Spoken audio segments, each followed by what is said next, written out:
Cinnamon on the tongue, an unearthing of what lies below. Wood smoke in the lungs. Emerald turns to gold, to brown, to black. Black, not like that of a great abyss, but that of a deep sleep, painted with wild dreaming.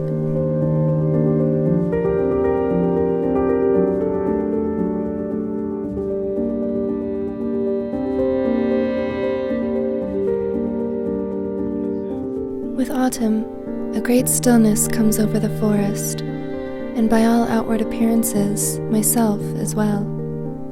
I sequester myself away more than usual this time of the year, not out of intention, but more out of instinct. Though I am deeply fond of the wolves and I wish myself more like them, I relate much more to bear at this time each year. Wolves must draw closer to one another in winter if they are to outlast it, but just below the surface, bears dream through it in solitude. For me, this is a time of subtleties and heightened awareness. In this stillness and hush, I can notice what is missed in the cacophony of summer.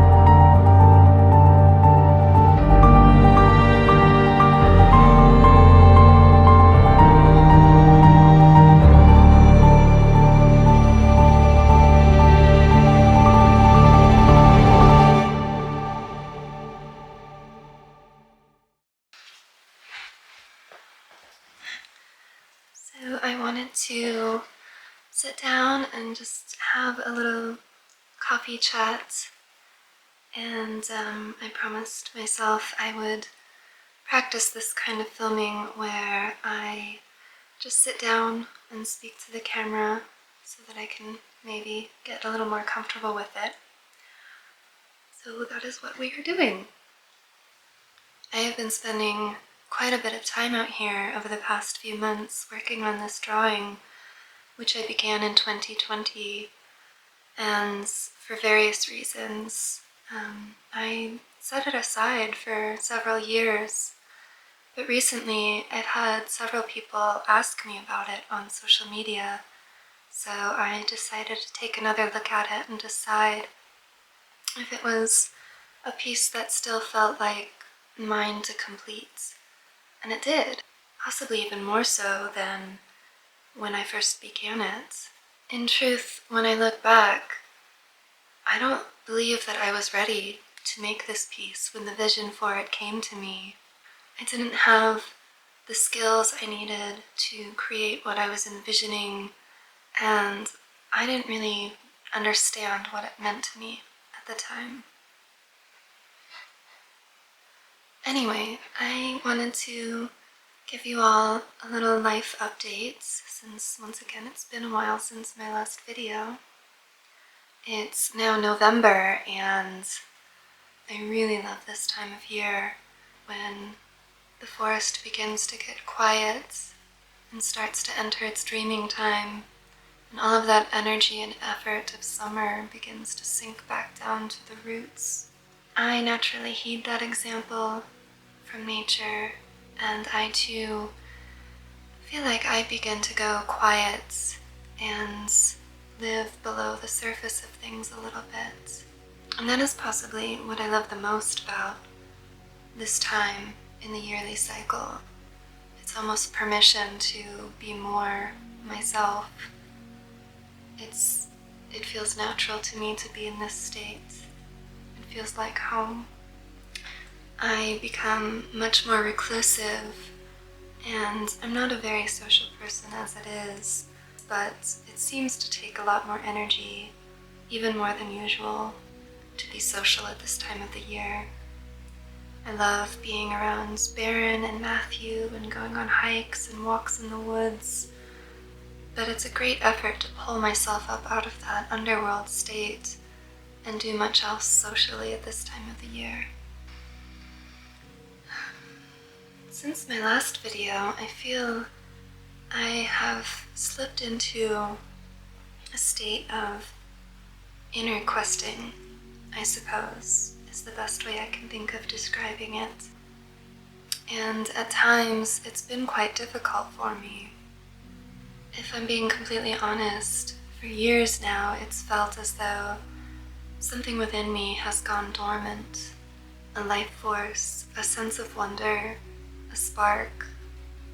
And for a long time now, I have felt its absence. But I didn't know how or where to begin the journey for its retrieval. I suppose in the simplest terms possible, what I feel I've been missing is a rootedness, meaning a living relationship with what I believe in. I've been missing a sense of hunger for life. I've been missing my sense of awe. The mysterium tremendum et fascinans is a Latin phrase, and it's one that's been deeply influential in my life.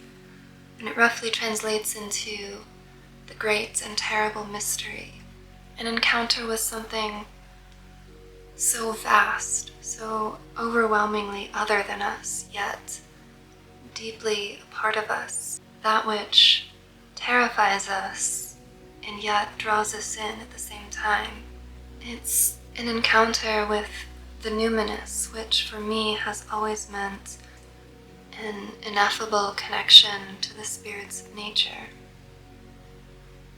I have been in this process of trying to get back there again, back to my roots.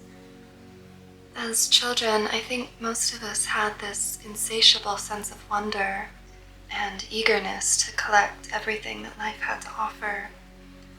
And we took it in a much different way than we do as adults.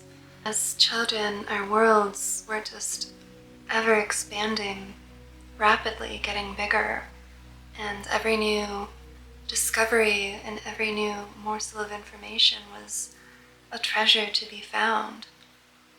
And then society starts whispering in our ear, and our egos begin listening. And out of the weight of expectations, fear of judgment, or self-protection, we began to make ourselves smaller, to contain ourselves. We stifle ourselves, and our capacity for excitement begins to dwindle. Earlier this year, I was thinking about this, and I could not recall the last time I genuinely felt excited about something. That tightness yet openness in your chest, that anticipation of something wonderful happening without a doubt, without holding the feeling back for fear of disappointment, and just letting yourself truly get carried away with excitement. And I couldn't remember the last time I felt that. How sad is that? But I feel like as an artist, I absolutely cannot lose that sense of wonder, that fervor, that awe. We can't. As artists, we can't create out of a place of numbness or apathy and bring forth the art that's being asked of us. I finally feel sparks of this coming back to me, this sense of awe and wonder. But it's a reminder to me that it's actually not a very easy way to exist. Finding your path in life doesn't mean that it's going to be a smooth one, and in fact it often means breaking trail through inhospitable terrain and weathering dangerous storms. I have been oscillating from day to day between extreme highs and lows with very little in between, it seems. One day I seem to burn like a wildfire with creativity, and I feel so strong and capable and determined in what I am doing, and what I am creating, and who I am becoming, and in the actions I'm taking towards what I believe in. And then the very next day, the feeling extinguishes like a candle flame. I come crashing down into crippling self-doubt and feelings of futility, and everything I do or create just feels wrong and pointless to my eyes, and I'll slip into feelings of worthlessness or shame, and just back and forth it goes. But, as I mentioned in my last video, that is the journey to the underworld that Persephone takes, and we must all go there from time to time if we wish to uncover what we truly are and go through life as a part of life, I suppose, and not just these fragmented egos floating around and bumping into one another aimlessly. Anyway, I would choose the path I found over any of the other ones that I felt lost on, solely because this one's mine. And I think that's when you know that the needle on your inner compass is attuned north.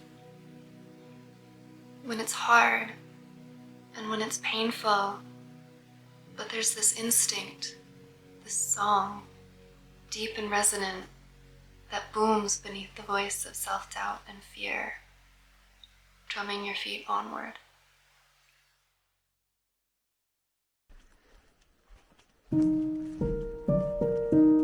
It's so interesting to me to observe how at times my inner world is so congruent with the outer one. But then there are times when one seems to counterbalance the other. Though my inner world has felt quite turbulent these past few months, life around me has felt markedly tender and soft.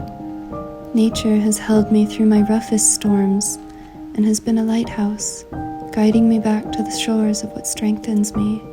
The sight of ravens hanging on the clear air, their croaks and chants echoing like pagan gospel, pine tops bending violently in the fierce wind, yet how anchored, how still they are the nearer the forest floor their bodies are, and the way the earth in autumn, without grievance or falter, slips gently into repose, release, and transformation.